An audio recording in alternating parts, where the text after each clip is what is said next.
This is Duke University.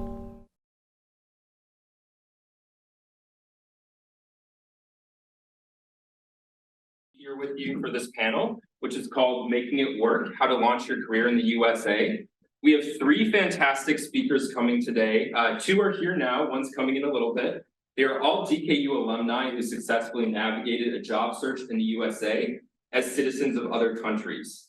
I'm sure that several of you know them already, but I'll introduce them in just a few minutes. Before we kick things off, I wanted to provide a little bit of context for the session. So I know that many of you who are here today are exploring various potential career paths, and you might be curious about pursuing opportunities in the USA in the future.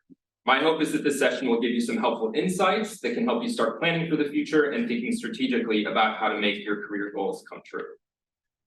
If you don't know me, my name is Hal Matthews, and I'm a career advisor with the Duke Career Center. In my role, I work closely with DKU students at Duke to help you plan for the future, regardless of what you hope to do after you graduate, regardless of where you are, regardless of what your interests are. So if you could use some additional support as you start planning and thinking things through, please don't hesitate to contact me directly. I also want to give a big thank you for the Duke Office of DKU Relations who are sitting in the back here. They played a huge role in making this possible. So special thanks to Mayra and Chen, Kelsey White, and Arena Adams for organizing and promoting this. Again, today's session is a special opportunity to connect and learn from three alumni who have all had unique job search experiences and exceptional outcomes. So I'll kick us off by asking a few questions of the panelists, in addition to questions that many of you have sent me in advance. This is your time ultimately, and I want to make sure that we can make this session as interactive as possible. So I'll save plenty of time for you to ask questions directly. And if any pressing questions come up during this first part of the conversation, please just raise your hand and I'll make sure you have a chance to ask as soon as possible. And I know that Stella has some commitments and may need to leave a little after 12, but we have set aside an hour for the panel. And after that, we'll have some time to eat lunch and chat as a group. So let's get into it. So it's my pleasure to introduce our panelists, Gary Sway, Stella Wang, and Carlos Gustavo Salas Flores, who will be joining us a little bit down the road. So Gary, originally from Shandong, China, Gary Sway joined DKU as part of the inaugural class of undergraduate students. During his time at DKU and Duke, Gary interned in various business sectors, including a valuable experience at PwC Strategy that ignited his interest for the consulting industry. Gary graduated from DKU with a bachelor's in economics in 2022. And after graduation, he joined Fuqua's Master of Management Studies program, where he was selected as the first Asian graduation speaker to represent the MMS class of 2023. Gary is currently living in Charlotte, North Carolina, where he applies his expertise as a management consultant and financial analyst at Arcadis, which is a Dutch environmental and engineering consulting firm. So thank you so much for being here, Gary. Absolutely, Hal. Yeah, thanks. Stella Wang is also a member of DKU's inaugural undergraduate class. She completed her BA in political economy in 2022 and also decided to continue her education at Duke by joining Fuqua's Master of Management Studies program. As an MMS student, she completed an internship in business development and strategic partnerships with Speridan Inc. and served as a student consultant with the Duke Advanced Degree Consulting Club. Stella currently resides in California, where she employs her skills as a supply chain analyst for Tesla. And again, it's very early in California, and I know that Stella may have some biking to do in a few minutes, so thank you for being here. And I'll go ahead and introduce Carlos, who should be here in about 20-25 minutes. So Carlos Gustavo Salas Flores was born and raised in Mexico. He graduated earlier this year from DKU with a BS in data science. And Carlos is currently working at Amazon.com as a software development engineer focusing on cloud computing services. He's published a few papers at workshops, including the Institute of Electrical and Electronics Engineers International Conference on Blockchain in 2022, and the Neural Compression Workshop at the International Conference on Machine Learning 2023. While his main duties as an engineer at Amazon involve engineering tasks, he is trying to get involved in as many data science projects as possible to eventually move to an applied scientist or research engineer position. So that was a very brief introduction, and I know that I missed a great deal of detail in there. So as a first question, I'd love to ask both of you to just tell me a little bit more about your current role. So what are you doing right now, and what does your day-to-day work entail? And let's start with Gary. Sure, thanks, Hal. Hi, everyone. This is Gary. Nice to have you all here, and kudos to all of you to take initiatives right now to, to invest yourself, to, research and, to learn about yourself, about, future careers. Right now, as Hal introduced, I'm a financial analyst slash management consultant. So my practice is business advisory, and my team is actually financial service team. So what we do day to day, we serve various clients of from public sectors, and our team handle their financial service team. Financial service side, for example, asset management, financial report due diligence, so all sorts of things. But we handle basically everything from financial reporting, financial planning, financial modeling, to even the basic capital investment of our clients. And our clients are usually um, like a water commissions or sanitary commissions of the county, of the local government. And so what I do is I build financial models, I fix financial models, I handle all kinds of data entry, and that's a really I gotta say it's a hardcore job because I have to handle a lot of data, which is a new challenge for me, but I'm handling it well. Yeah, that's basically what I do every day. Awesome, thanks for that overview. Appreciate it. Stella, do you want to go? Yeah, so I'm working at Tesla right now, supporting the supply chain. And we're kind of like an in-house consulting team. It's not really a big team. There are currently like 4 people, including me. We're supporting the VP and doing some program management, as well as some researches on the side of the consulting and analytical jobs. And so far, because Tesla is such a big company, a lot of things are changing very quickly. So we support a lot of strategic initiative that Tesla has. And we also do a lot of data management. And a lot of my jobs includes what Gary just said, handling a lot of data entries, as well as manipulating the data to get the result that we want. And in addition to that, we also do some researches, like we have like a lot of service and distribution centers across the US, and I would help them do researches on that. Yeah, but that's basically an overview of what my job is and what does it entail. Great, thanks. I'm so excited to have both of you here because you're in this unique space where you just kind of transitioned from school to working full-time in the US. So I'd be curious to hear from both of you. How is that going? You've only been in each of your roles for a few months now. So what has that transition been like for you? Stella, do you want to go first? Well, I think I joined Tesla for almost 5 months right now. And it's definitely a big transition. A lot of things to learn. And because I didn't really hire as a new analyst class, so I kind of had to follow up with the team to see what are some of the training that they offer, and really ask a lot of questions because it's such a small team. There aren't really like resources readily available. And definitely I appreciated a lot of the things that I learned in undergrad as well as in Fuqua, because our studio does come in very handy. And I think the transition on the life, moving from East Coast to West Coast, is also very huge, the cultural differences. Also just the prices of living is so much more expensive. So if you want to move to West Coast, definitely make sure that the employer offer a good salary package. I think I'm covered pretty well by Tesla, but I think because I'm in Silicon Valley, everyone is basically like a software engineer or a data scientist. So it's really hard to compare to how much they are able to purchase. So that's interesting. Is there anything that's caught you off guard or surprised you as part of that transition, moving to the West Coast, moving to California and starting out there?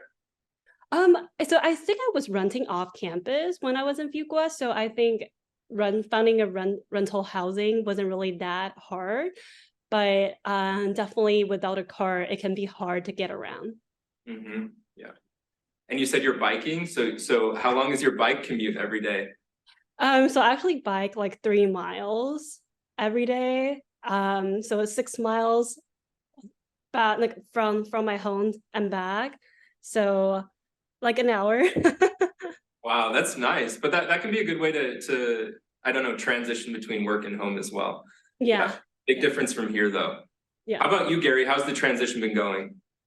I think yeah, Stella, I definitely agree with with Stella when she talks about, moving from school to job means you have to employ all the skills you have learned, all the knowledge you have learned to the job. It's definitely a mental transition, like transferring process. You have to right now you have really used all this knowledge and skills.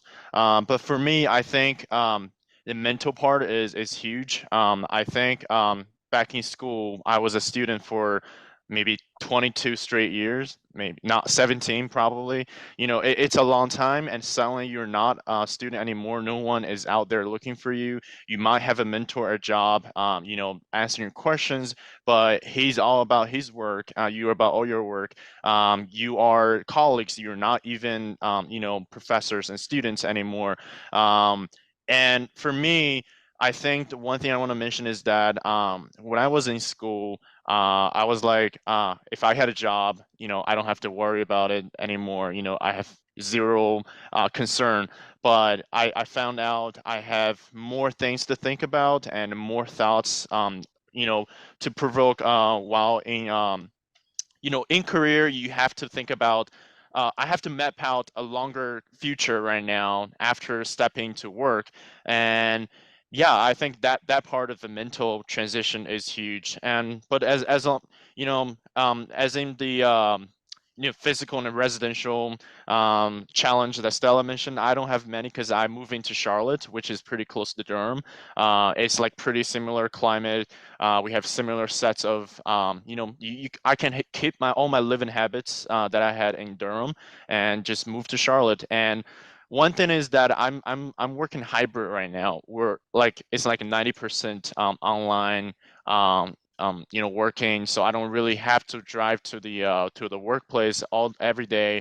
I've been, that part is, living at home, working hybrid. I think it's a kind of a new challenge the workers right now have to face. I'm the kind of person I need to talk to people every day, but I'm still trying to adjust myself to this online working part. But I found my rhythm. I got adjusted. But yeah, that's probably the transition I had.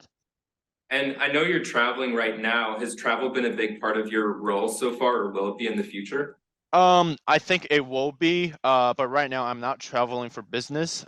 It's simply me for like personal reasons I'm traveling. Since I'm working remote, so I was given the freedom, to do so. That was like the gist of it. Like that's a good part.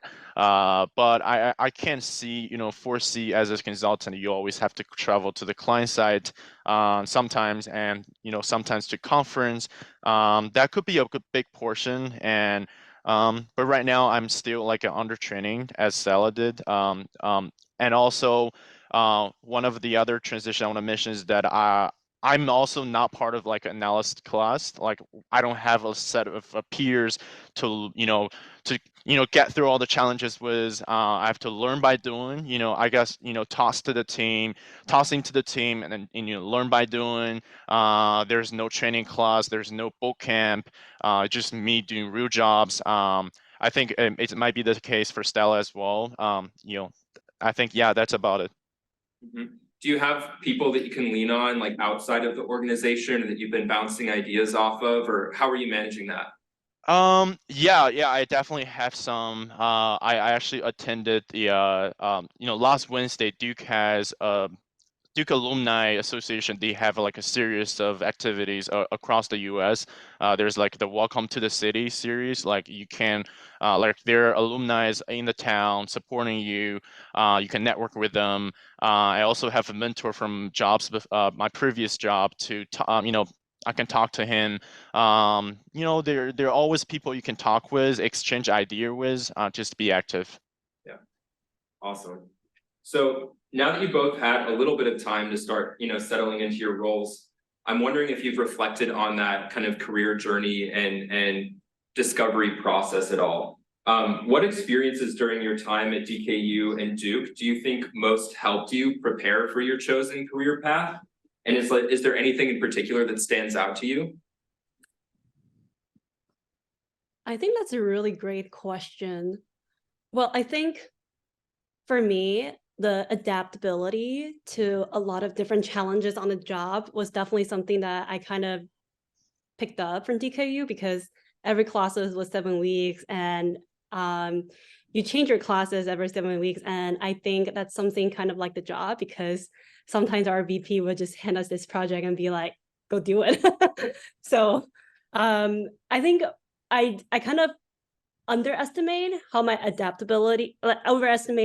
my adaptability is because I think when you're doing job, you're kind of getting used to a routine, but you kind of need to learn a lot of things at the same time on yourself. So I think the adaptability that I learned from DKU was definitely very helpful. And in grad school, I think I built a lot of resilience. I was doing a lot of job search. I was throwing out a lot of resumes every day. And I think that's something you kind of have to get used to on your job, especially at entry level, because a lot of things are very repetitive. And it's not like you don't learn when you're doing repetitive work. It's that sometimes your mindset have to reset. Like, okay, so I'm doing a lot of repetitive work, but sometimes I don't really find value in it. What am I doing it for? I think it's really coming down to that you're working for yourself. And I think that mentality change really happens when I was in Fuqua, where I start to realize a lot of the things that might be boring, but a lot of the things are something that you have to do. You just have to build resilience to it. Do you think that's also connected to having a sense of purpose or excitement about the work that you're doing in the long term? Does that help with the more like mundane or repetitive tasks? Yeah. So when you're doing like the exciting work, which is not really repetitive, it's also very challenging at times. So I think when you're doing challenging things and then you figure out like how to run an R code, I think it's kind of like purpose because like you feel like you accomplished something that you never really thought you could have. So I would say that that's something really purposeful for me. And for additional to that, because I think I'm working at Tesla, it's very mission driven company. We're trying to driven the world to adapt to new energy, and knowing that every bit of my work has additional value to society, I think it's no matter how mundane it was, it definitely adds a level of excitement and purpose. Yeah, awesome. I see Carlos is here, so Marion, could you let Carlos into the room as well? Give him a second to join here. Hi, Carlos. Hello. Thanks for being here. Yes, sorry, give me 1 second to Sure. Oh, there we go. So I've already introduced you to the group, Carlos. I really appreciate you making time. I know you've got a lot going on right now, so thanks for being here. I was just asking Stella about her experiences during her time at DKU and Duke and kind of how that helped her prepare for her career path. Gary, do you want to take that one next? And then we'll go over to you, Carlos. Yeah, sure. I think I definitely agree with Stella, the adaptability part. We are a group of travelers across the globe. We have to adapt to different situation, from all sorts of things. I definitely think that's one thing that, the resilience that DQ has built me of. But I really want to mention that because for my opinion, DQ was a dream. Still is a dream for me, and we are the group of people trying to prove that dream is true. To the rest of the world. Like we are really the pillar of, or like the ideal form of higher education, how it should be like. And I think the crown jewel of there we have like many crown jewels on this of this thing of DQ, all sorts of DQ bubble thing. I think one of them is definitely the leadership, critical thinking, and the communication part, which I am a huge believer of, and I have taken up on all these things all the way to Fuqua and to my current job. I think when I was in DQU, I think one of my biggest experience that really shaped my leadership is actually me being the captain of the DQ men's basketball team, which really is a huge part of my life. I have to take on a lot of things, a lot of interpersonal things, which really it just sharpened my communication skills and leadership skills. And I have also developed under the I think one of the 7 pillars of DQ is critical thinking. I think critical thinking has been also one of my pillars. It is, when you have different perspectives on one thing, and not like extremists. Like none of us are extremists. Like everyone is trying to be as inclusive as possible in DQU, and I think that's definitely the future trend of how business should be and how a future worker should be. And I think that part really benefits me, not only in Fuqua but also in my current job. Awesome. So the next question I was planning to ask is how you talked about your DKU experience as you were, interviewing for roles and navigating the job search. I feel like you just demoed that, Gary, in really good fashion, kind of talking about how your experiences have helped prepare you for the workforce. Thank you. So Carlos, do you want to give us an overview kind of about what you're doing right now and how things are going for you? Yeah. So, sorry, my name is Carlos. For people that don't know me, I'm from Mexico. I was raised on board there. I don't have the EU citizenship, so that made it kind of hard to land a job here. But thankfully, I'm studying in the US at Amazon. I'm working here. Sorry, studying.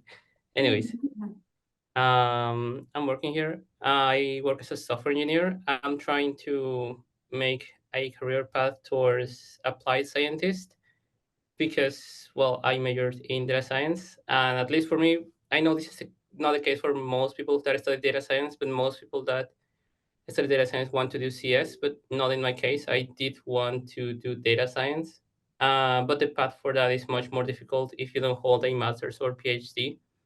So my current goal is trying to get involved on as many research uh, slash data science projects as possible so that I can transition towards that path. And so far it's been pretty well because I think one thing that generally helps in everything is just having good communication with people that have control over what you're doing. So when you're at school, it can be your professors, teachers, advisors, whatever. In work, it can be your manager. So in that sense, just communicating clearly with my manager on what I want to do is like what has helped me the most so far. So yeah, that's just a very short introduction about me. That's great. So this is a first step in a very kind of strategic process that you're thinking out in advance of how to get where you want to be. So I'd love to ask some questions that everyone here sent in advance of the session. They had some really good questions. And so one is, how can I ensure that an industry and position are a good fit for me? So what steps did each of you take to figure that out and determine your career path? Stella, do you want to take this one first? Yeah, I think I wasn't really taking a lot of approaches to think about it because, to be very honest, I'm still very entry level. I definitely have a clear idea of what I'm good at and what I'm not really good at. Like, for example, I know that I love critical thinking. I love taking all my political science classes in undergrad, but I don't like coding. And I don't really like the programming scene. I cannot really just see that as a career. So I know that part of myself. So that's why I decided to choose MMS in Fuqua. And while I was in Fuqua, I noticed that consulting is a career that I was really interested in. But I I didn't know what industry I want to be in because like healthcare was super interesting to me. I was following the MBA to a healthcare trip to Boston. I thought I was going to end up in healthcare, but it turns out like healthcare and a lot of other industries are kind of in recession, so they're not hiring as much. So I kind of need to change my strategy, just as people are throwing out their resumes. So I kind of was throwing at a lot of things like supply chain, like new energy, because I think these are some of the industry that are more recession proof and also that are actually hiring. So I just kind of like shifted my attention because I didn't really think that industry matter as much. I think as long as I can make some impact and I can see how my impact goes in my job, that's the only thing that really matters to me. So I kind of like narrowed down my search to that. And I know that I really want to become an analyst. And I know that for a non-citizen to stay in the US, because sponsorship is super expensive, you kind of need to find a very high paying job. You cannot really find any job that are in the middle. So I know that I have to land a job that are able to sponsor me. So that's kind of just been how I was going with my job research. I know I want to become a business analyst. I don't really care which industry it was, as long as I can make some impact. So that's kind of how I end up at Tesla. Thanks. So as an international student, especially, you had to be extra strategic in terms of thinking what options are actually going to be available to me. How can I navigate this to make it a sustainable option in the future? Yeah, that's totally right. Also, I'm about to hop off, but thank you so much for coming. Thank you, Stella. Thanks for being here. I appreciate it. Take care. Yes. All right. Gary, could you talk a little bit as well about kind of how you figured out what you wanted to do? For sure, Hal. I think that answers remains unclear for for everyone. Like everyone is an eternal explorer and student when it comes to what is the utmost, the perfect job you are fit in. And I found like I feel like I'm in a good position to think about it, to explore it, because consulting is really industry that is really versatile, that you can touch on a lot of things, build on a lot of skills and a lot of experience on different directions in business. And so when I was at DKU, the approach I took was I try on so many things that I'm interested in, and I want to, I want to make sure if that the thing I'm interested in is really something I will like when I actually start working.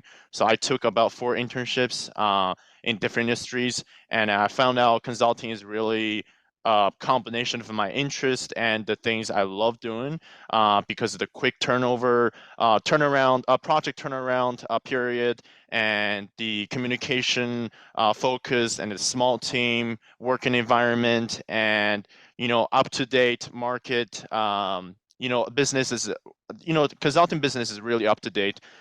So I really want to do consulting as at least in my early career after graduation. I think I found that also in Fuqua that a lot of people sharing the same idea as I am. So I have totally a group that is supporting each other to explore career here. But right now, if you ask me, am I going to stay in consulting for the entire my life? I'm not sure. I don't think so. Probability wise, because people right now, business leaders right now, they don't really stay in one industry for no more than it's not that old fashioned you stay in one job for 20 years and you retire from it anymore. Right now you have such a bigger stage. Right now you have such a great world to build your skills in different places in different industries. So definitely keep my options open, and I think that could be a suggestion for everyone in the room. Yeah, definitely. You don't need to be planning for like what is the thing for the next 20 years. It might just be what's for the next 1 year or 2 years, and then we'll figure. Exactly. I like how you were talking about internships as well as a helpful bridge to figure out what you want to do. It can also be a really helpful way to figure out what you don't want to do, right? If you do an internship and you're like, this was a Yeah, terrible experience, I didn't like it at all, that's really good information. that was true for me. Yeah. Yeah. How about you, Carlos? How did you kind of figure out the direction you wanted to move in? Well, it was I didn't have as many internships as Gary. I just had one, and I got my return back. I think the thing with this is I was very lucky on the team that I was able to intern at. So I interned um, with a science team. So AWS is actually just focused on reliance on offering a very reliable service. So it is not like Google in the sense that Google has a lot of room for exploring and playing around with products. Um, that is a very different approach that is taken at Amazon, I think so. And I think you can see that reflected on like the products of Amazon. I think on Amazon, if you work on the retail part, you can have more room to play around. So, for example, you have Amazon Prime Video, you have Amazon Music, etc. But if you go to AWS, it's much more on. We have these really uh, good products tailored for businesses, and they want it to be very reliable. And so, and given that context, because at least in this branch of Amazon AWS, the teams are very focused on engineering. So I had very little chances to intern at a science team. So for the whole Lambda, which is a very big product of AWS, they have only one science team of 4 people. And I was very lucky that they picked me for that. And that's why my internship experience was pretty good because they did all that I really wanted. I was playing around with data and I was building models and I had access to all, maybe more data than I should have had. But either way, it was a very enrichful experience, but I think it also made me realize how little I knew on both parts. So like on coding, on research, and just on career in general. So I didn't know anything about the cloud. So I think something to consider when you're going to work on data science or applied science or any kind of research related job in the industry is you need to be quite an expert or not a or maybe not an expert in the full sense of the word, but like you need to really know what is your product about so that you can understand what are the improvements you can do.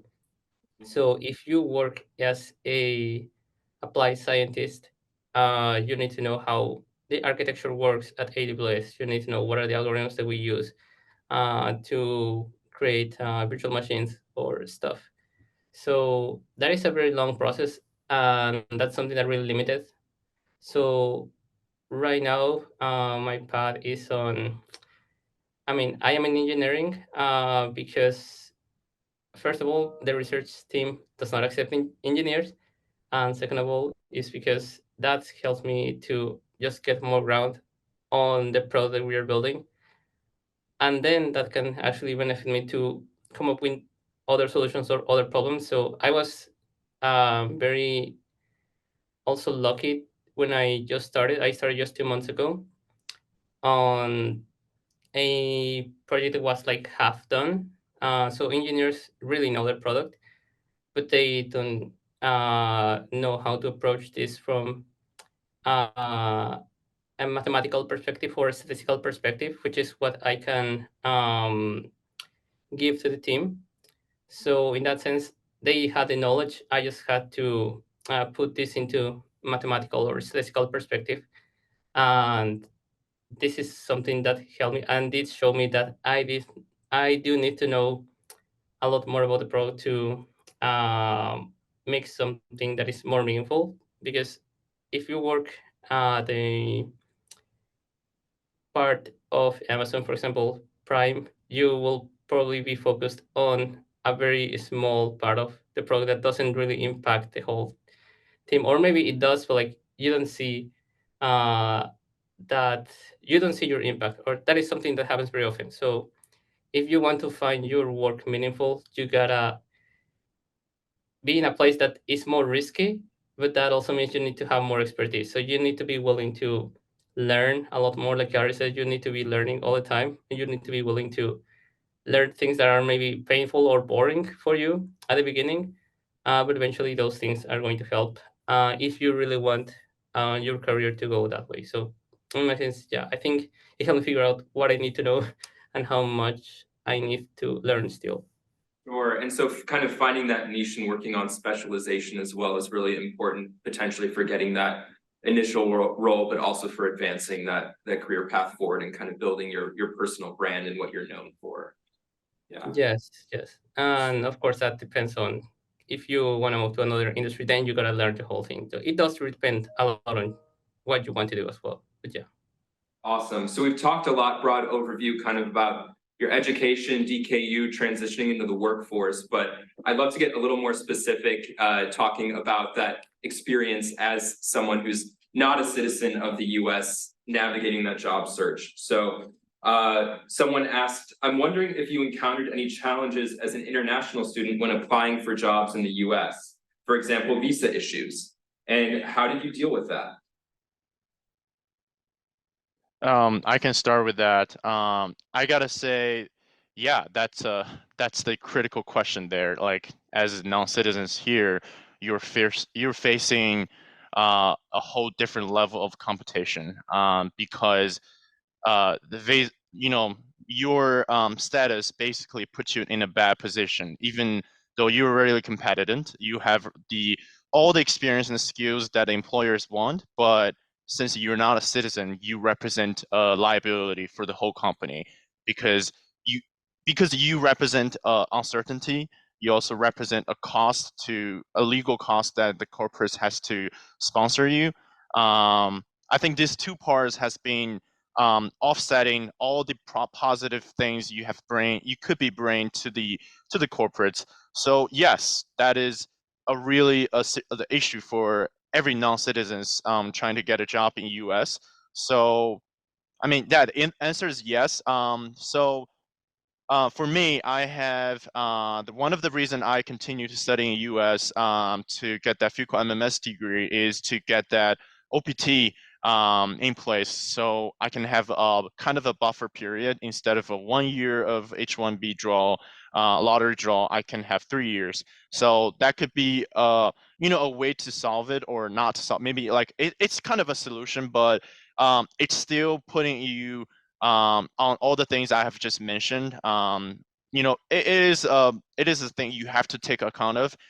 Means that you are less competitive from than the other citizens or permanent residents. And I think that after all, that that is not a thing that stop you from chasing a career here. It is a hurdle you have to acknowledge. It is a hurdle you have to acknowledge to accomplish. You gotta overcome it. Once you set out your mind to work in the U.S., it's not a thing that is being impossible. This year, the macroeconomics is something that I think every non-citizens have to be mindful of, because sometimes as at least for the consulting industry, a lot of employers has been in the hiring freeze, not because of yesterday I just saw the news that in September the unemployment rate of the U.S. has hit the lowest point, but when it comes to consulting and this part of the jobs, it's another situation. We are really, like, the companies are really slashing off a lot of headcounts and in US. And one friend of mine who got offered from Deloitte in New York, he has to wait until like November because his offer got delayed and his start date got delayed. So this year, the macroeconomics is not really benefiting the non-citizens or the general business, just because we are on the verge of recession, even though it's not happening. But a lot of company has taken initiatives to they're kind of like scared or startled right now to really, open up all the headcounts as usual. But it's a bad year. It's even worse a year than for the non-citizens. But it's still something you still have to consider if you think you are up for it. Not to trying to discourage everyone here, but to answer your question, that is a hurdle, a challenge that we have to face. Yeah, that's definitely something that I've heard as well, specifically with consulting. We've seen it's just a difficult time right now. A lot of start dates are getting pushed back significantly, in some cases even by 6 months to a year. And so if you're an international student on OPT, that can affect, your OPT start date and eligibility, and it also just makes it more difficult to compete.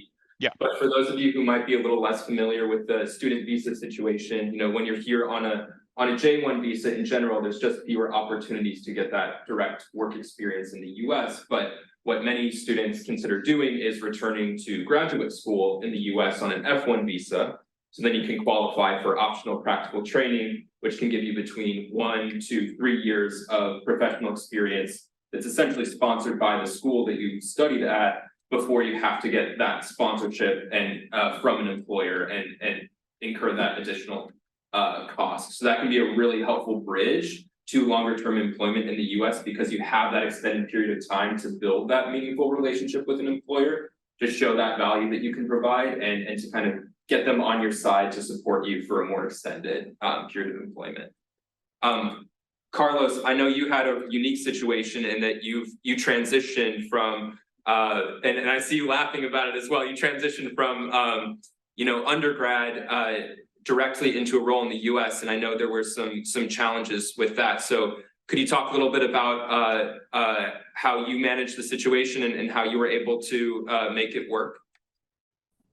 Yes, so that was very funny, and that was very stressful, and that was very quite a period of a lot of distress.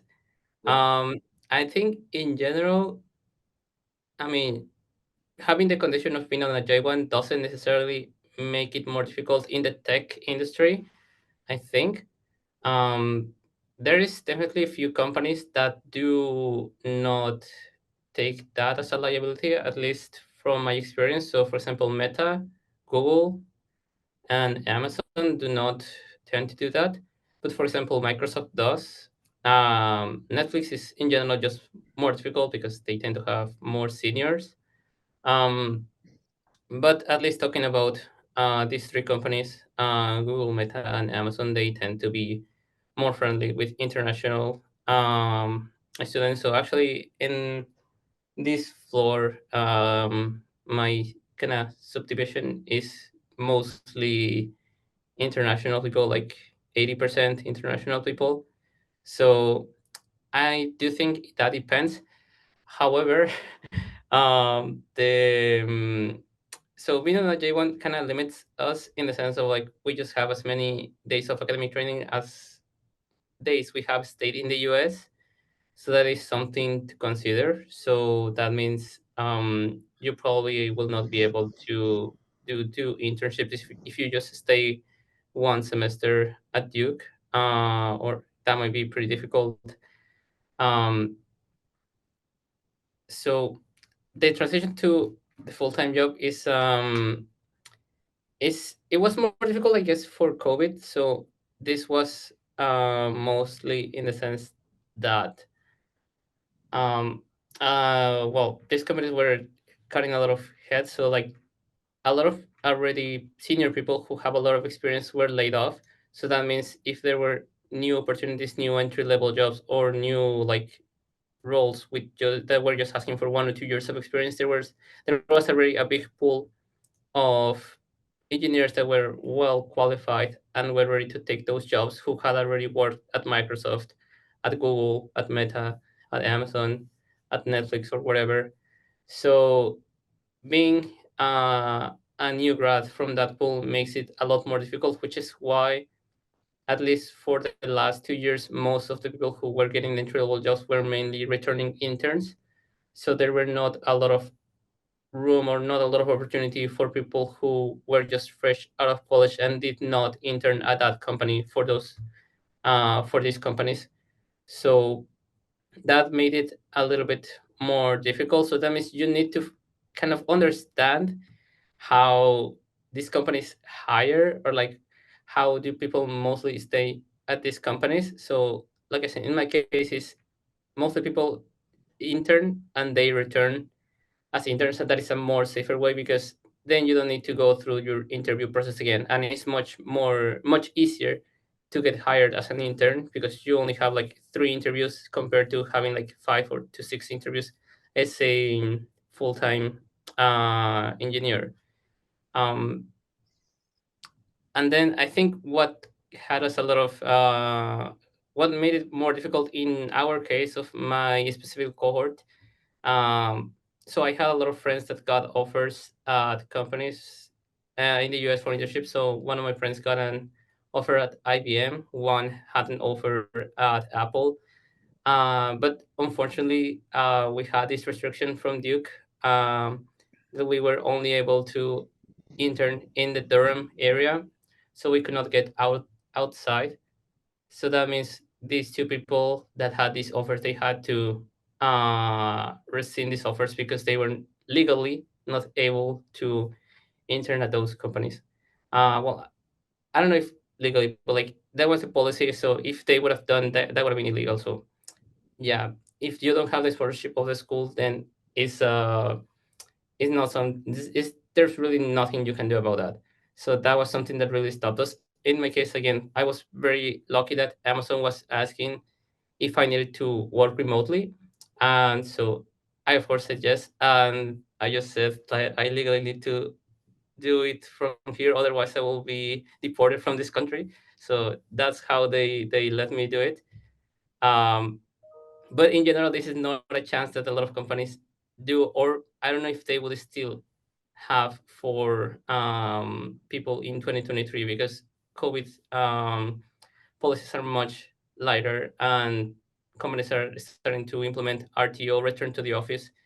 So it's probably less of a chance if we are not able to go outside of Durham. That is going to limit us a lot. So yeah, there was definitely There's a lot of regulations around academic training specifically, and if you're on an F1 curricular practical training, which is that opportunity to intern, so navigating, arrangements with both of those can be really tricky, and I think takes a lot of research and often compromise with the employer to figure something out that works. But as you said, that can be really essential to bridging towards more permanent employment, getting a return offer, especially from these bigger name companies that you're talking about that do tend to employ a lot of international students.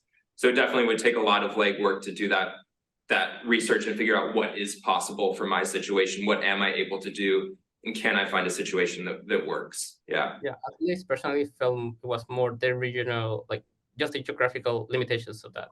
Yeah. So I've been talking a ton. I'm sure that you all have plenty of questions, and I know we're getting closer to time. So would anyone like to ask a question to Carlos and or Gary?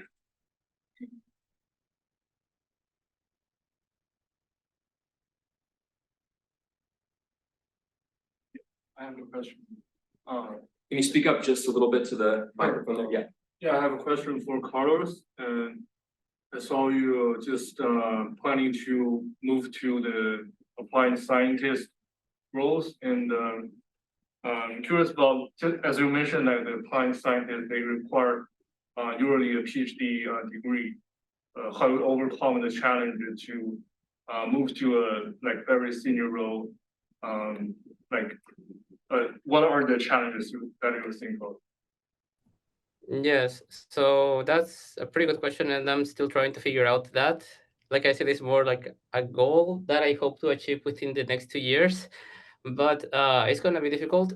At least the way it works at Amazon, I don't know about other companies, is you have to show that you are already doing the job that you will be promoted at. So this applies to any case. So if you're a software engineer and you want to be a software engineer second, you gotta be already doing the job of an SDE to be promoted to that role. So in this case, you're gonna be doing the job of an applied scientist already in order to be promoted to an applied scientist role. And what this will imply is that you're able to conduct high quality research, and you gotta give a lot of value to the company in the form of research. So this does come in a lot of forms. So you can just be doing some statistical analysis. You can also be doing recommendation systems for, I don't know, for example, search, for music recommendations, whatever. So basically, you gotta show that you already have those skills. You have already those high quality research skills, um, that you can provide to the company and add value to in order to be promoted to that role. So in my case, that's why it's a good idea to always talk to your manager about your goals, because they also do not succeed if they keep you at a very low level, because that means you're not capable of doing anything more. So they're trying to get you promoted as well. So it's also in their best interest to get you promoted. But you gotta communicate what you want, because they may have a different idea. So if I'm an SDE, their logical transition would be to move to an SDE second. But in my case, I want to be an applied scientist. So I try to talk to them about what kind of projects I want to do and what are other things that I think I need to do. So in this case, Lambda is very engineer focused. So I need to be doing a lot of the lead on that. So like, for example, I attended the Amazon Machine Learning Conference this week, and I had a chance to talk with a lot of scientists, and I tried to stay in touch with the science team, and I tried to conduct my own projects on data science and things that I think we can improve in our processes, that I can apport something to by doing some research. So yeah, I would say mainly just having good communication with your manager on what your goals are for your career is gonna help you a lot. Right, thank you. I want to ask Gary, like, what suggestion do you think that foreign, maybe like students in business school should target? Like, what type of or what level of company? For example, if we want to do consulting, or if we want to do financial industry related jobs, what type of company should we like targeting ourselves to go to? Sure. I'm assuming you are in MQM program right now, right? I think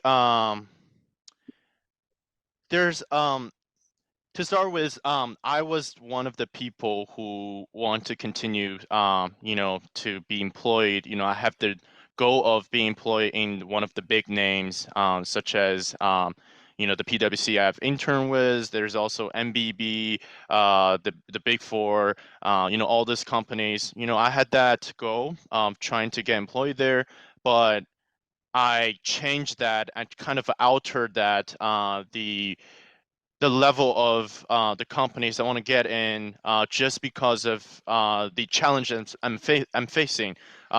Since I don't really have an experience in U.S., I think that's also the case for everyone here. You didn't really work here, and that could be a really important factor to be employed in the companies here, especially if you're doing works like consulting that requires a lot of soft skills. I think I changed my focus to the boutique consulting firms in the October. Actually, right now, this month of last year, since I realized all that, after all that rounds of applications is passed for the big companies, no one, no international students with similar status as I have in both MMS and MQM, or in business schools in general, didn't get employed. I found out that's something that I need to be mindful of. I can't chase that goal anymore if I want to study, if I want to start working here in the U.S. So I try to interview a lot of boutique firms. Here in U.S., consulting is really mature business. You have all these boutique consulting firms that has been existing for 100 years, and they know what they're doing. They are, not, their experience is not, especially if you want to go to the next step in US, the experience there you getting there is not, it's it's not as bad as you think. It's even sometimes it's even better than things you get at the bigger companies, because you got because whenever you're in a smaller company, you get better focus from the mentorship, from the leadership. You can have better training because you have more accountability.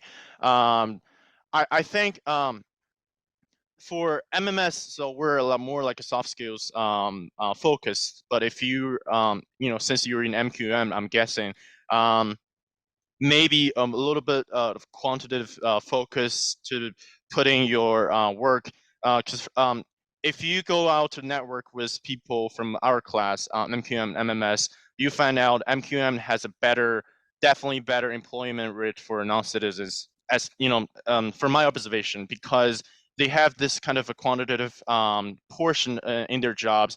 So oftentimes you can have business analysis role, you can have all kinds of quantitative analysis role that will have fewer impact on you if you are a non-citizens trying to start here, working here.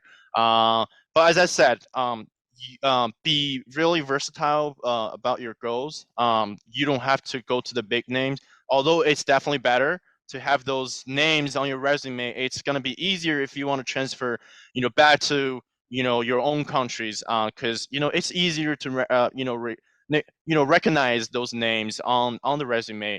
But with your storytelling ability, with your experience, you definitely can elaborate your experience here in the US, since you work in one of the biggest and the most advanced economics in the whole world, and that experience is definitely transferable to any country. That's kind of my opinion on that. Thank you. Time for one last question.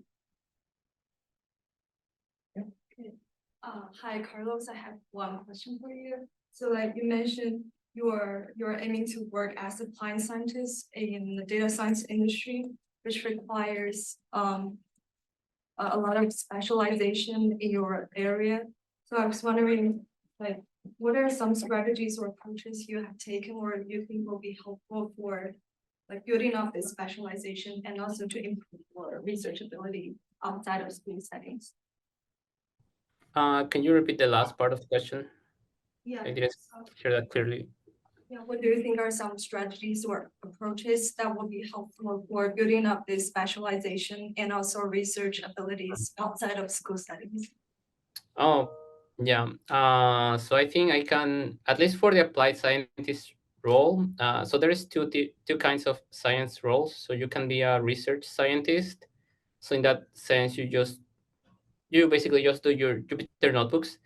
If you go for the applied scientist role, you gotta be doing science plus some engineering work. So you gotta be able to be at least an SD1 in terms of your programming skills. So that means you gotta be able to know how to deploy products and how to maintain them. But you also gotta be doing a high quality research. So for the research part, the hard part is also at least this depends on position to position, like team by team. But at least for AWS, which is a very high engineering um, division of Amazon, is you gotta get familiar with the architecture. So something that actually is really helping me a lot is that I am in an engineering team. So it's a full engineering team, the one that I am right now.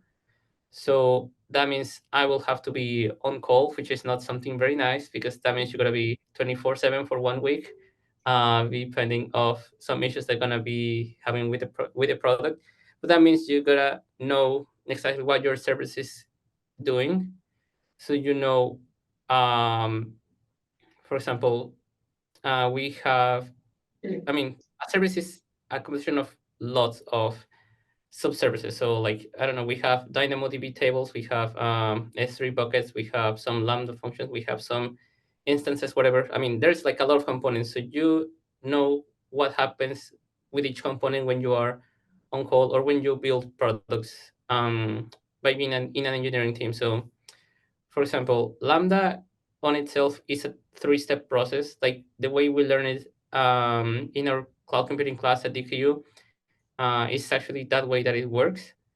However, it's much more specialized here. So for those 3 processes, we have 4 teams for each one of these processes. So that means we have at least 12 teams working on those 3 steps. So that means you gotta know what each of these teams do, at least at a high level. And for your specific part, you gotta know in detail, okay, so when they get this data, this is what they are going to do, and this is how they are going to reserve a virtual machine, for example. And this is how we keep track of what servers are being used or whatever.